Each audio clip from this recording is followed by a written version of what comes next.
नमस्कार, मैं हूं अपराजिता सिंह। पीओ पटना में आपका स्वागत है। आज है 25 सितंबर, दिन गुरुवार। चलिए अब बढ़ते हैं आज की बड़ी खबरों की ओर विस्तार से।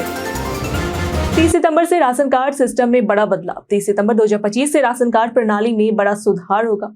पात्र परिवारों को हर महीने 1000 सीधे बैंक खाते में डीबीटी के माध्यम से मिलेगा।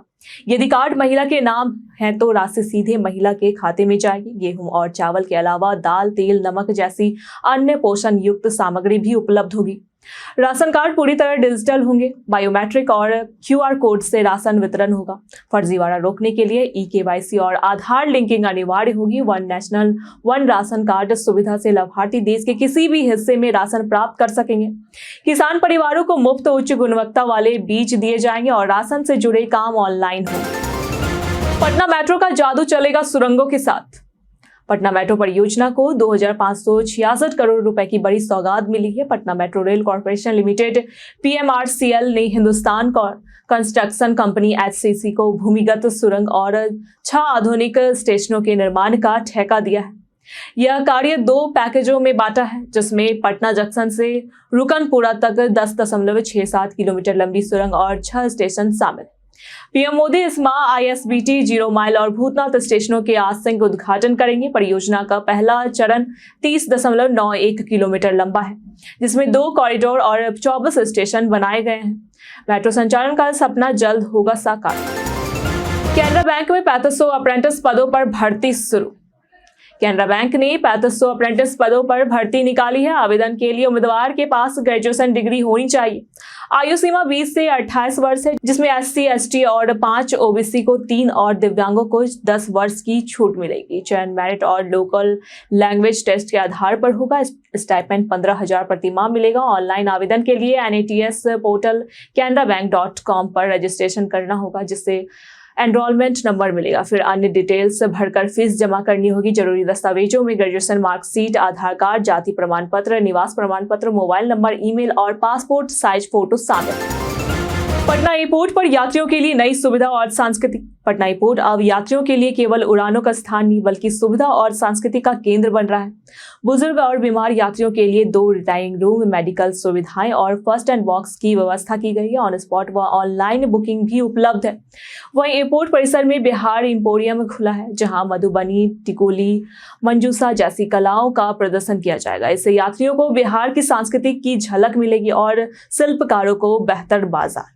यह पहल यात्रा अनुभव और राज्य की छवि को नई दिशा देगी। पटना में गूंजा मोदी का अनसुना सफर। बीते दिनों पटना के ऊर्जा ऑडिटोरियम में गीतकार मनोज मुंतसिर के शो मेरा देश पहले the untold story of Narendra Modi ने दर्शकों को भावुक कर दिया। शो में पीएम मोदी के बचपन, हीराबेन से जुड़ी स्मृतियों, आपातकाल, मोरबी त्रासदी, धारा 370, राम मंदिर और ऑपरेशन सिंदूर जैसे घटनाक्रमों की कविता, संगीत और मंचन में माध्यम से प्रस्तुत किया गया। तेरी मिट्टी गीत और भारत माता के जय घोषों ने माहौल को राष्ट्रीय भक्ति से भर दिया। इस कार्यक्रम में कई बड़े नेता भी शामिल हुए। यह प्रस्तुति प्रेरणा और देश प्रेम का जीवंत संगम बनी। भारत ने पाकिस्तान को हराकर फाइनल की राह आसान की।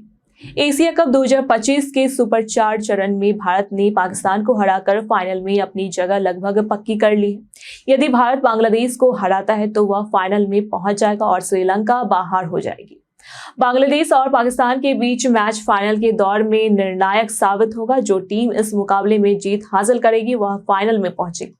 अगर तीनों टीमों के अंक बराबर हो गए तो नेट रन रेट के आधार पर फाइनलिस्ट तय होगा।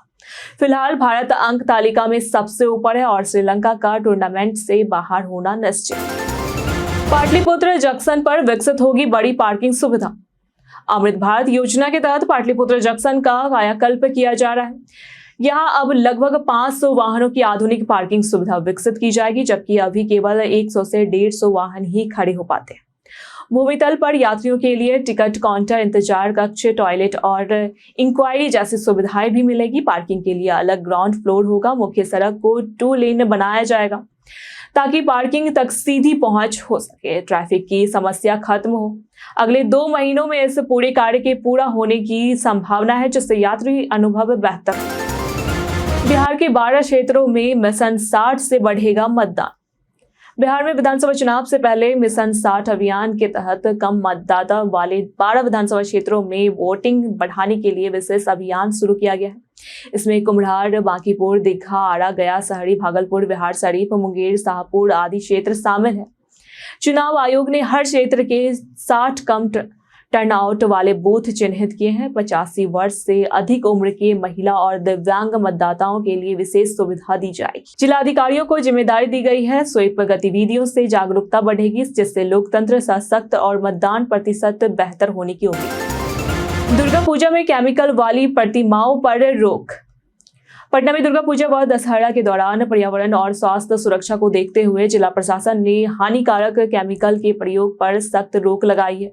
पूजा समितियों को प्राकृतिक मिट्टी, पुआल और गैर विषैले रंगों से प्रतिमा निर्माण का निर्देश दिया गया है। पीओपी व भारी धातु जैसे लेड, पारा, आर्सेनिक आदि से बने रंगों पर रोक है, क्योंकि ये स्वास्थ्य और जल स्रोतों के लिए खतरनाक है। विसर्जन केवल कृत्रिम तालाबों में ही होगा।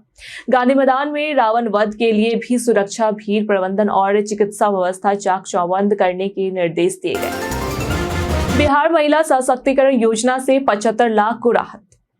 24 सितंबर 2025 को प्रधानमंत्री नरेंद्र मोदी मुख्यमंत्री महिला रोजगार योजना के तहत बिहार की 75 लाख महिलाओं को 10 से 10,000 रुपए की पहली किस्त ऑनलाइन ट्रांसफर करेंगे। यह योजना महिलाओं को आत्मनिर्भर बनाने, स्वरोजगार बढ़ाने और सामाजिक सम्मान दिलाने का एक बड़ा प्रयास है। लाभ लेने के लिए महिलाओं का जीविका समूह से जुड़ा होना अनिवार्य है। आगे चलकर 2 लाख रुपए तक की अतिरिक्त सहायता भी दी जा सकती है। आवेदन की प्रक्रिया सरल है और ऑनलाइन ऑफलाइन दोनों माध्यम उपलब्ध है। यह पहल बिहार की अर्थव्यवस्था और महिला सशक्तिकरण के लिए मील का पत्थर साबित है।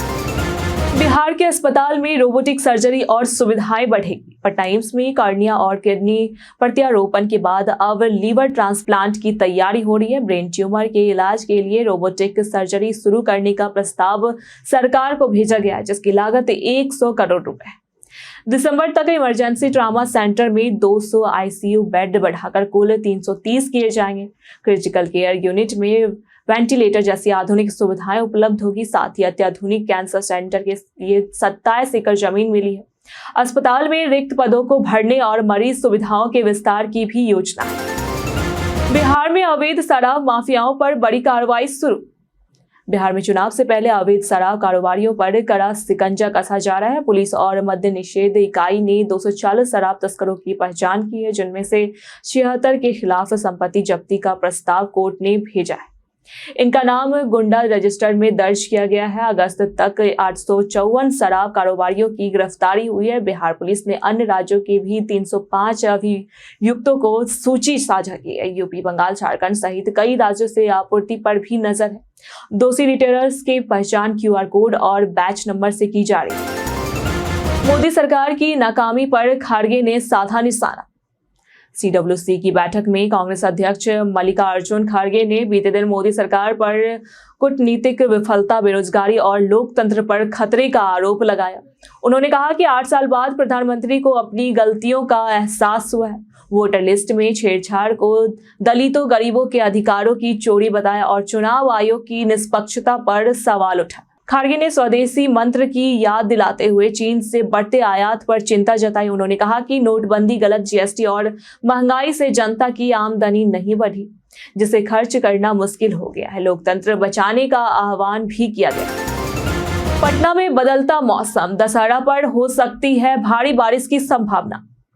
पटना में बंगाल की खाड़ी के कम दबाव के कारण मौसम में बदलाव आया है। 18 सितंबर तक हल्की से तेज बारिश और मेघ गर्जन की संभावना है, जिससे दशहरा उत्सव प्रभावित हो सकता है। बीते मंगलवार को अचानक तेज बारिश हुई, जिससे अशोक राजपथ, गोला रोड और कंकड़बाग सहित कई इलाकों में जल जमाव हो गया। पटना में 21 मिलीमीटर वर्षा दर्ज की गई और अधिकतम तापमान 33.9 डिग्री सेल्सियस रहा। मौसम विभाग ने जलजमाव को देखते हुए सतर्क रहने की सलाह दी है।